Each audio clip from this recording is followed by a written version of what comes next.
Hello my dear students. तो आज हम लोग बात करेंगे what is equipotential surface. Equipotential surface क्या होता है? तो जैसा कि आपको नाम से दिख रहा होगा कि इक्विपोटेंशियल सरफेस, एक अगर सबको अलग अलग कर दिया जाए तो equal plus potential on surface, एक ऐसा सरफेस जहां पर पोटेंशियल चारों तरफ कितना हो, सेम हो, इक्वल हो, उस सरफेस को हम लोग क्या बोलते हैं? इक्विपोटेंशियल सरफेस कहते हैं। A surface which have equal potential everywhere, that is called equipotential surface. A surface which have equal potential everywhere, that is called equipotential surface. लिख सकते हैं डेफिनेशन में, a surface which have equal potential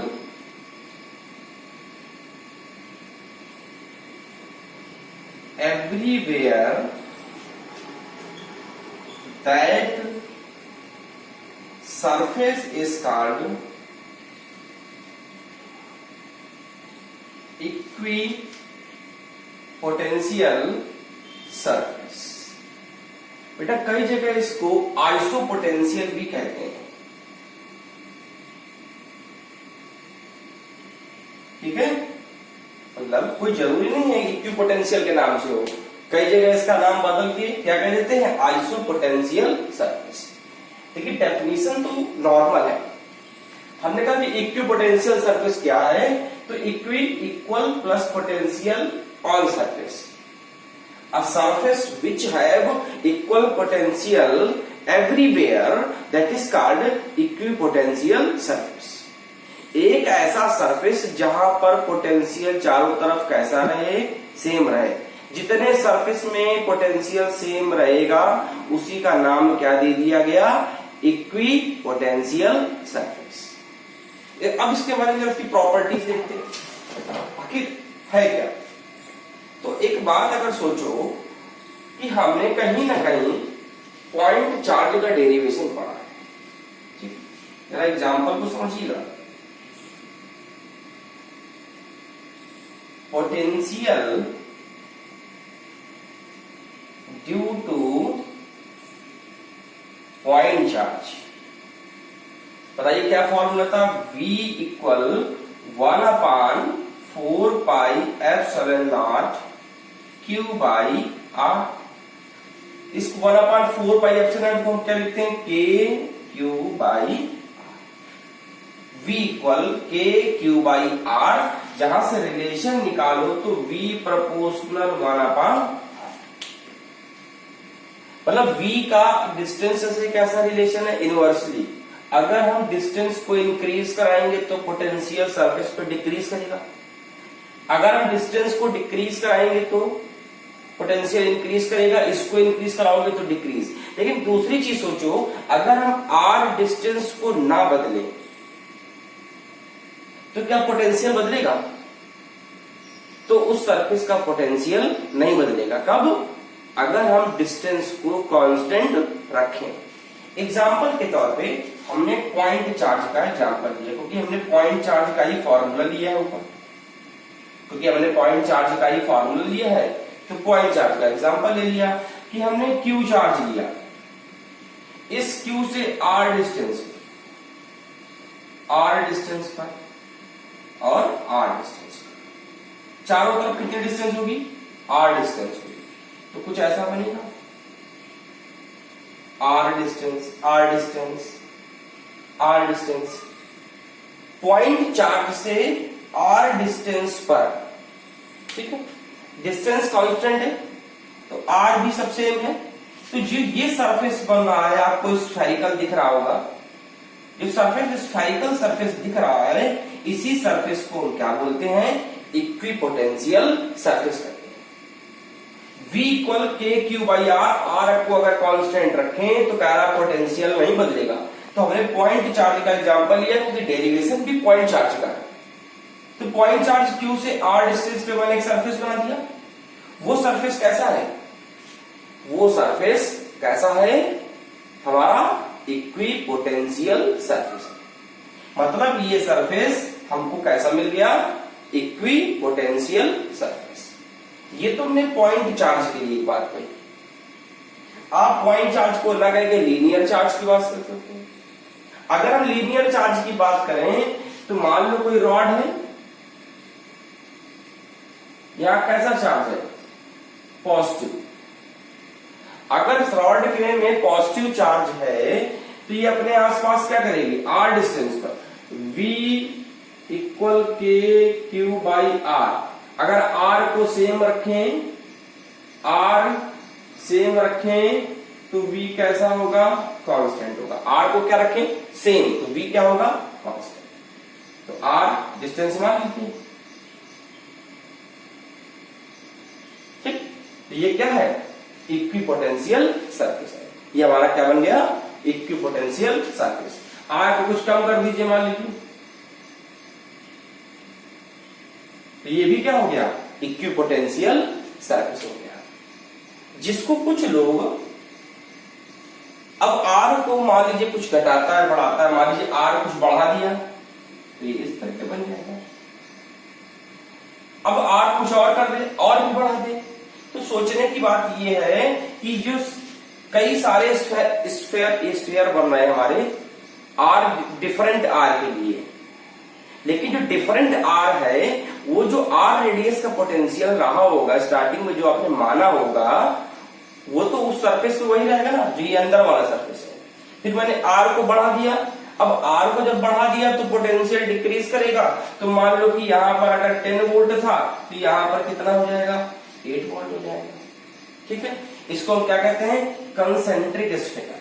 concentric sphere क्या बोलते हैं? Concentric sphere are also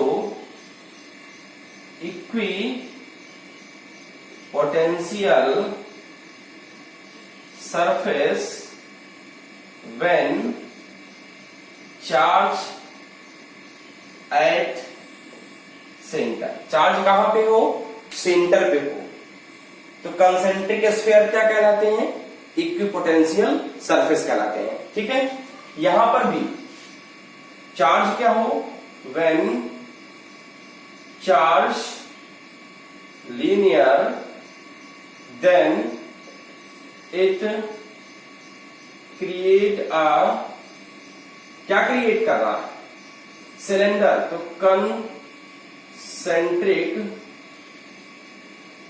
concentric cylinder, ठीक है, as equipotential surface. Linear charge के लिए हमने क्या कहा? जो कंसेंट्रिक सिलेंडर बन रहे हैं ये कंसेंट्रिक सिलेंडर सब हमारे क्या होंगे? इक्विपोटेंशियल सरफेस होंगे। ठीक है, इतनी बात कंफर्म है? इतनी बात कंफर्म हुई आपको? इसको पॉज करके नोट कर लें। इसकी प्रॉपर्टीज की बात करते हैं। अब आया कि प्रॉपर्टीज इसकी क्या है, तो एक बात समझो, अगर किसी सरफेस पे इक्विपोटेंशियल सरफेस पे हमें किसी चार्ज को मूव कराना है, चलिए, तो कितना वर्क होगा? कितना पोटेंशियल होगा? फील्ड होगा कैसी होगी? इसी बात को समझना है। तो property of equipotential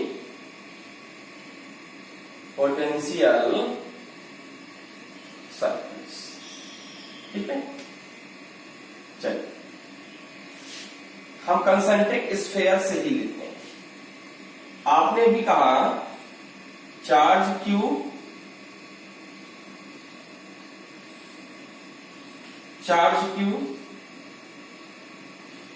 R distance पर, ठीक है, यहां कुछ भी पोटेंशियल मान लिया 10 वोल्ट, फिर आर को थोड़ा बढ़ा दिया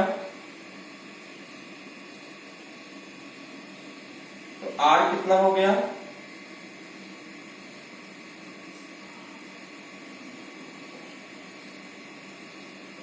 8 वोल्ट। ठीक, ये या R1।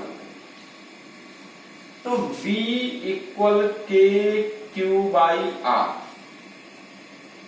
तो V प्रोपोर्शनल 1/, R जितना ज्यादा होगी और V की वैल्यू उतनी ही कम होती चली जाएगी। पॉजिटिव चार्ज के लिए इलेक्ट्रिक फील्ड लाइंस कहां जाती है, बाहर की तरफ जाती है, तो बाहर की तरफ पॉजिटिव के लिए कहां जाती है बेटा, से पॉजिटिव से बाहर की तरफ। ठीक, अब देखो ये तो इक्विपोटेंशियल सरफेस था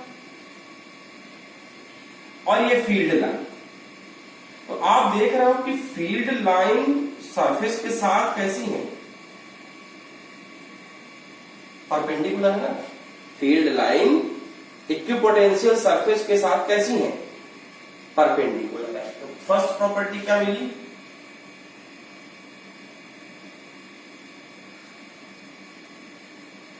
electric field line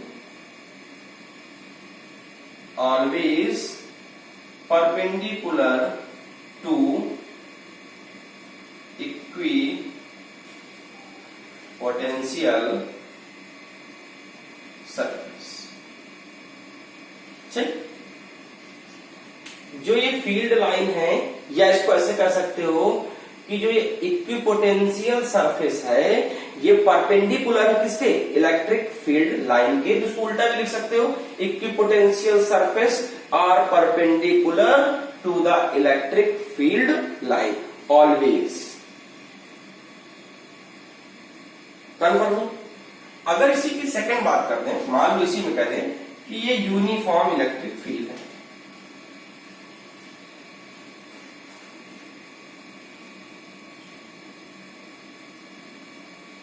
uniform electric field होना है। ठीक है, तो बताओ इसका सरफेस कैसा होगा,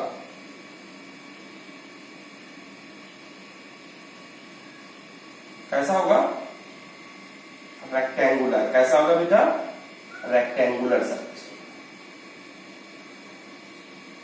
ठीक, तो बताओ सरफेस, ये जो सरफेस है वो फील्ड के साथ कैसा है, perpendicular. Equipotential surface are always perpendicular to the electric field line. ठीक है, अगर हम एक बात डेरिवेशन को याद करें, हमने ई और बी का रिलेशन पढ़ा था,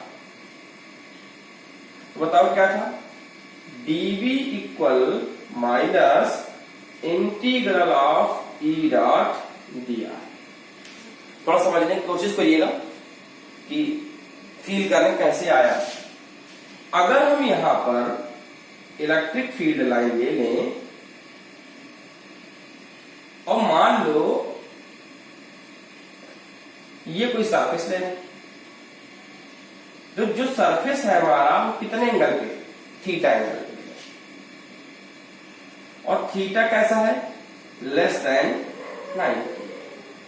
तो dv इक्वल क्या बना बेटा, minus E integral E D R cos theta. Theta less than 90 होगा तो वैल्यू होगी इसकी cos 30 की वैल्यू cos 45, cos 60, cos 90। इसका मतलब है कि जो हमारा dv है वो हमेशा कैसा रहेगा, नेगेटिव रहेगा। क्या बना, नेगेटिव। ठीक है, और फिर वही फॉर्मूला। क्या यहां पर पोटेंशियल कांस्टेंट है, यहां पर पोटेंशियल कांस्टेंट नहीं आता, लेकिन पोटेंशियल नेगेटिव है। मतलब along the electric field potential decreases, field के अलोंग चलने पर पोटेंशियल क्या कर रहा है, डिक्रीज कर रहा है, ये टर्म बता रहा है, ये कंडीशन ये बता रही है। लेकिन अगर थोड़ी सी बात को सोचो कि इसी थीटा एंगल को हम लोग theta angle is greater than 90 कर दें, तो ग्रेटर देन 90 में वैल्यू कैसी आती है, माइनस आती है।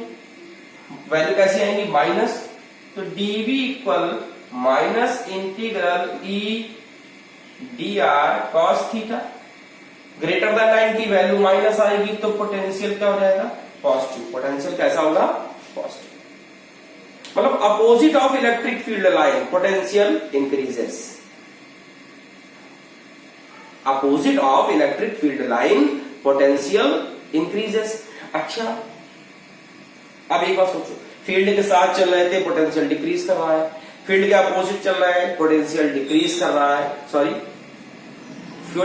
फिर से कुछ गलत हो गया क्या, फील्ड के साथ चल रहे हैं तो पोटेंशियल डिक्रीज कर रहा है, फील्ड के अपोजिट चल रहे हैं तो पोटेंशियल इंक्रीज कर रहा है। इसका मतलब जीरो कहां है, तो अगर हम देखें कि ये दिया और ये ई है 90 डिग्री का, तो बताइए dv equal minus integral E D R cos 90 और कॉस 90 की वैल्यू 0, तो dv इक्वल 0, इसका मतलब है डेल्टा v इक्वल 0, तो v की वैल्यू कैसी होगी, dv इक्वल 0, तो as it is also right as delta v equal 0। Delta v अगर 0 है तो इसका मतलब पोटेंशियल कैसा है, कांस्टेंट है। ठीक है, यानी बात कंफर्म हुई। Equipotential surface are always perpendicular to the electric field line. चलिए नेक्स्ट पढ़े। फिर सेकंड में आया, आपको एक प्रॉपर्टी देखो और मिल गई, delta v equal 0। Delta v 0, इसका मतलब the potential difference in equipotential surface is 0। क्या मिला बेटा, the potential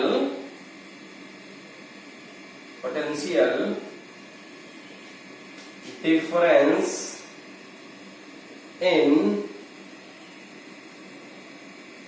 equipotential surface must be 0। कितना होगा बेटा, 0। आपको दिख रहा है डेल्टा v 0 है। अगर हम कोई प्लेन में दो पॉइंट ले लें कि 1 से 2, तो v2 माइनस v1 इक्वल 0, तो v2 इक्वल v1। ठीक है, potential difference in equipotential surface must be 0। Equipotential surface में कोई भी दो पॉइंट ले लीजिए, उन दोनों पॉइंट के बीच का पोटेंशियल डिफरेंस कितना होना चाहिए, 0 होना चाहिए। कितना होना चाहिए, 0 होना चाहिए। फिर आया third point, no work is done bye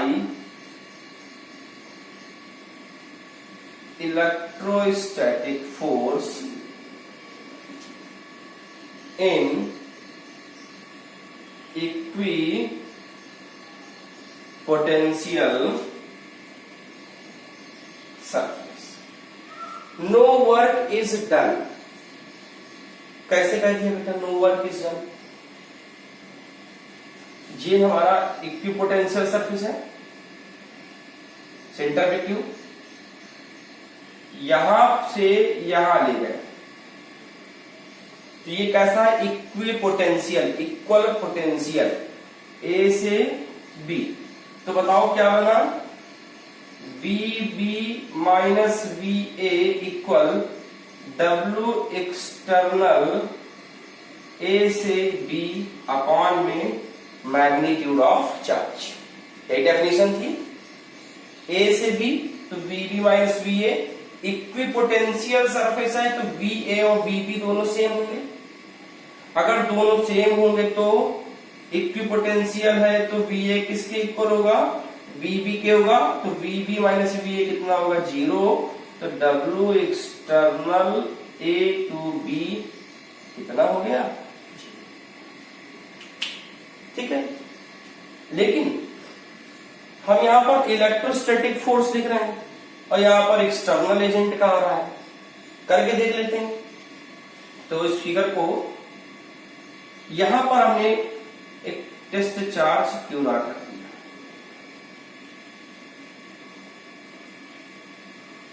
ठीक। आपको प्लस से बार बार डाउट लगे तो आप माइनस में करें, ठीक है।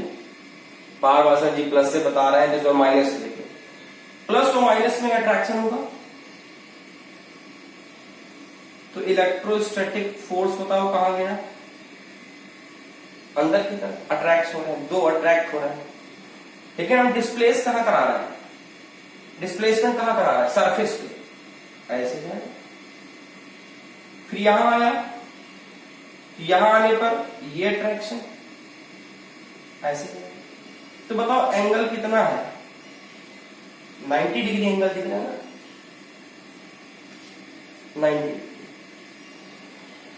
90 डिग्री एंगल है फोर्स का डिस्प्लेसमेंट के साथ 90 डिग्री। तो वर्क कितना, 0।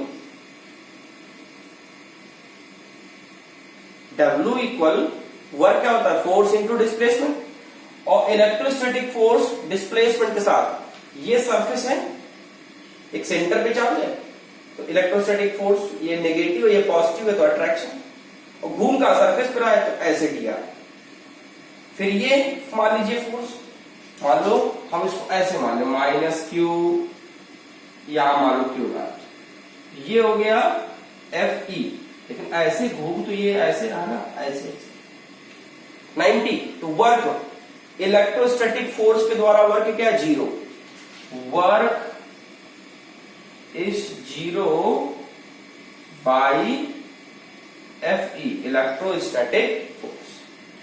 और कहीं ना कहीं हमने पढ़ा था, अगर आपको याद हो मैंने पढ़ाया था वर्क एनर्जी थ्योरम से, W external plus W electrostatic equal change in kinetic energy, net work done equal change in kinetic energy. और जब इसको काइनेटिक एनर्जी में पढ़ते थे तो कहते थे स्लोली लाना है, कांस्टेंट वैल्यू से, एनर्जी लॉस नहीं होना चाहिए, तो ये 0 हो जाता था। तो बताओ यहां से क्या प्रूव होके आता था, W external equal minus W electrostatic force.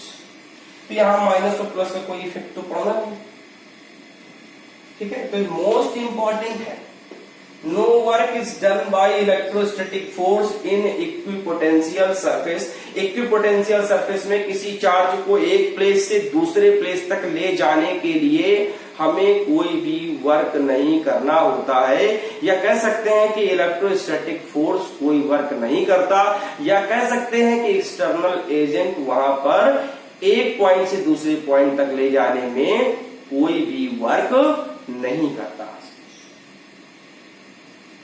ठीक है। कंफर्म है, इतनी बात समझ गए होंगे। जल्दी से पॉज करके इसको नोट कर लें।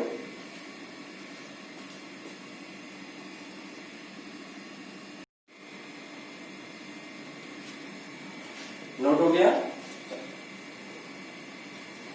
फिर एक प्रॉपर्टी और है जो बहुत ही इंपॉर्टेंट है,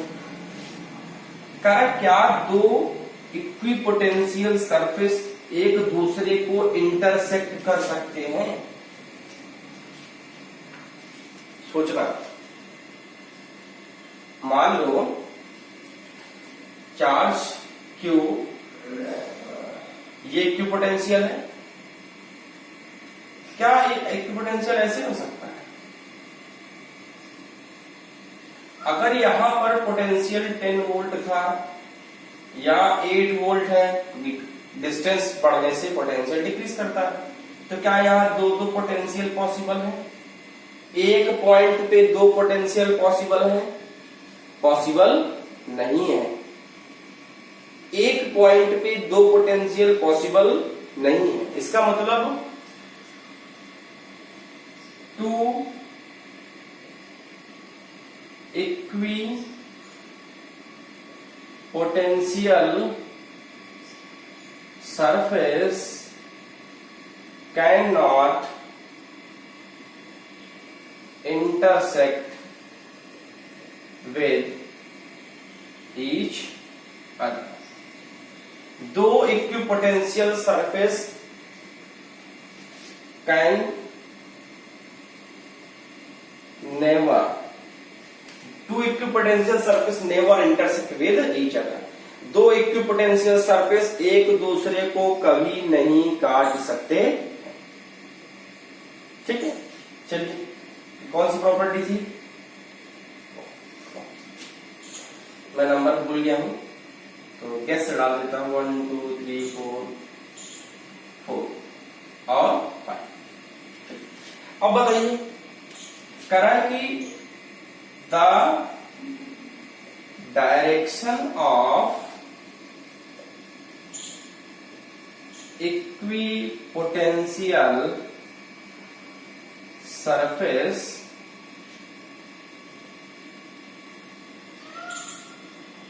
are always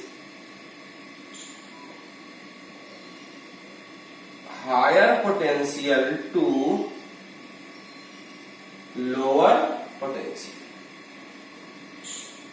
इक्विपोटेंशियल सरफेस की डायरेक्शन क्या होगी, हायर से लोअर.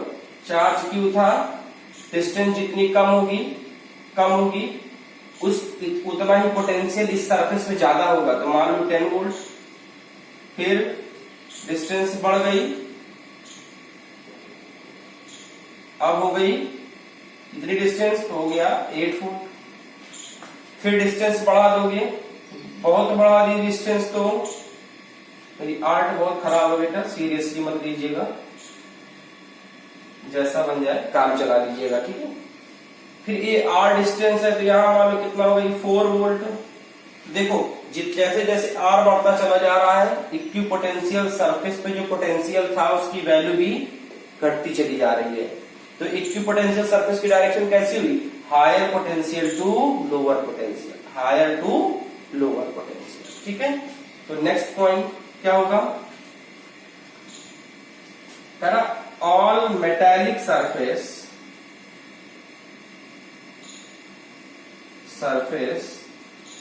are also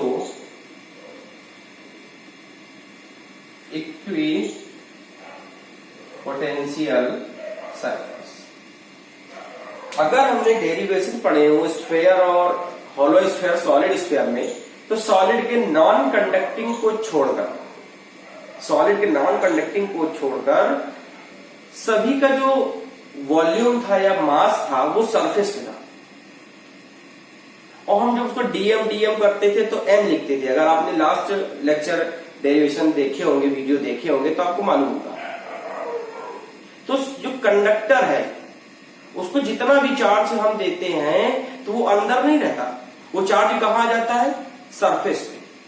तो जब सरफेस पे पूरा चार्ज इक्वली आ गया तो वो जो कंडक्टिंग सरफेस है वो किसकी तरीके वर्क करने लगी, इक्विपोटेंशियल सरफेस की तरह वर्क. All conducting sphere या metallic sphere are also equipotential surface. किसी कंडक्टर को आप चार्ज दोगे तो चार्ज उसके इनसाइड अंदर नहीं रहता, वो कहां जाता है, सरफेस पे बाहर आ जाता है. तो सरफेस पे बाहर आएगा तो इक्वली आएगा, तो वो किसकी तरीके वर्क करेगा, इक्विपोटेंशियल सरफेस के तरीके वर्क करेगा. ठीक है, कंफर्म हुआ. चलिए ठीक, तो ये हो गई इसकी प्रॉपर्टी, सारी प्रॉपर्टीज कंफर्म हो गई. चलिए, तो अब मैं कुछ एक दो फिगर जरा देख लेते हैं.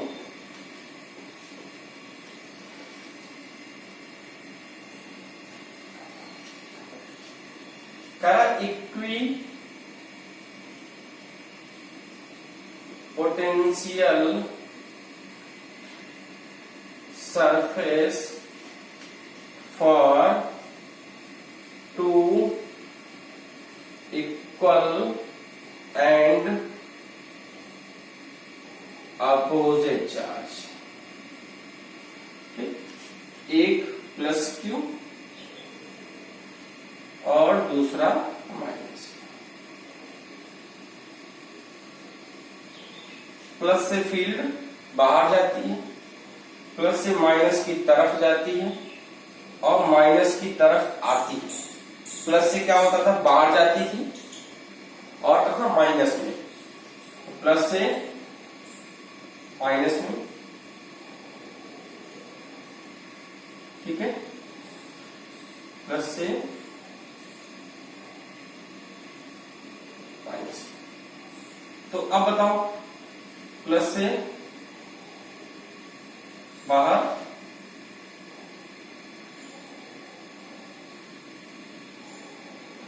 और माइनस की तरफ,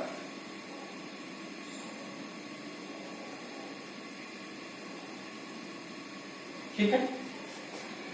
अब जरा यहां का इक्विपोटेंशियल सरफेस बनाओ। प्लस माइनस अट्रैक्शन होगा, तो इक्विपोटेंशियल सरफेस देखो ऐसे बनाओ।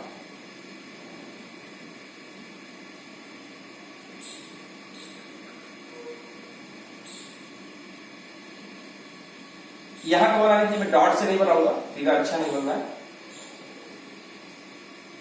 और बड़ा बनाएंगे, और बड़ा।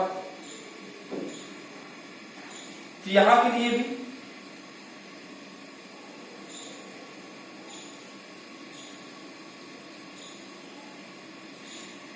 ठीक। लेकिन एक बात सोचो कि यहां पर कुछ पास पास है, यहां कुछ दूरियां बनानी है, तो इसके लेफ्ट में कोई चार्ज नहीं है,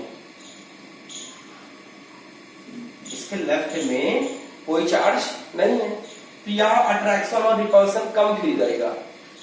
इसके भी राइट में कुछ नहीं है, कोई चार्ज रखा नहीं है। अगर कोई चार्ज नहीं है तो ये अट्रैक्शन और रिपल्सन कम फील करेगा। लेकिन ये प्लस माइनस है, अगर इसके बीच में कोई चार्ज रख दोगे, Q0 मान लो रख दिया, तो ये क्या करेगा, अट्रैक्शन और रिपल्सन ज्यादा फील करेगा। प्लस प्लस है तो रिपल्स करेगा। इलेक्ट्रोस्टैटिक फोर्स बाहर की तरफ चला जाए, और प्लस माइनस है तो वो भी उधर चला जाए। मतलब दोनों अंदर फोर्स की डायरेक्शन सेम हो गई ना, इसलिए अंदर की सरफेस में स्ट्रांग फील्ड है। अंदर की सरफेस में कैसी है, स्ट्रांग फील्ड है। यहां पे अगर हम Q0 को रख दें तो इसको फील फोर्स इसकी वजह से ज्यादा होगा, लेकिन इसकी वजह से डिस्टेंस बढ़ गई, तो डिस्टेंस या इसकी डिस्टेंस इससे ज्यादा है तो इसको फोर्स कम फील होगा। ऐसे यहां पर Q0 इनसाइड हो गया, अंदर की तरफ, प्लस के लिए बाहर हो गया, लेकिन प्लस के लिए बाहर तो हो गया, लेकिन यहां पर फोर्स फील कम होगा।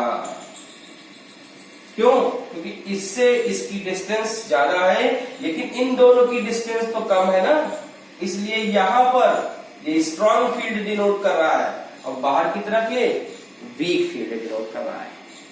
ठीक है, अंदर की तरफ स्ट्रॉन्ग और बाहर की तरफ वीक, इसीलिए इधर पास पास है और इधर दूर दूर है, इधर पास पास है और इधर दूर। ठीक है, अब आ जाओ,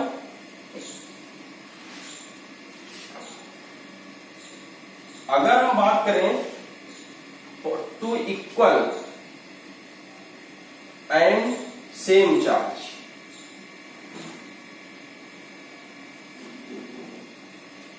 ठीक है, टू इक्वल और सेम चार्ज के लिए तो प्लस Q और प्लस, तो बताओ रिपल्स करेंगे, प्लस से बाहर, तो प्लस से फील्ड बाहर जाती है। और मैं बता चुका हूं इलेक्ट्रिक फील्ड लाइन की प्रॉपर्टी में कि electric field lines can never intersect with each other, एक दूसरे को कभी काटती नहीं है। ठीक है, ये ऐसे बनेगा। ठीक है, प्लस के लिए बाहर बाहर,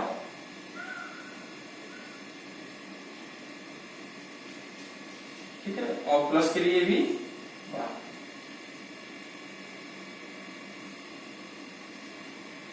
अब बताओ, तो इसके लिए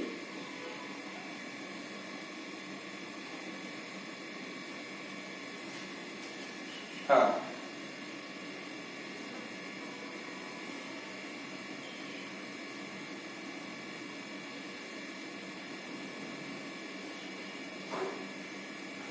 अब इसके लिए यहां पर पास पास है, यहां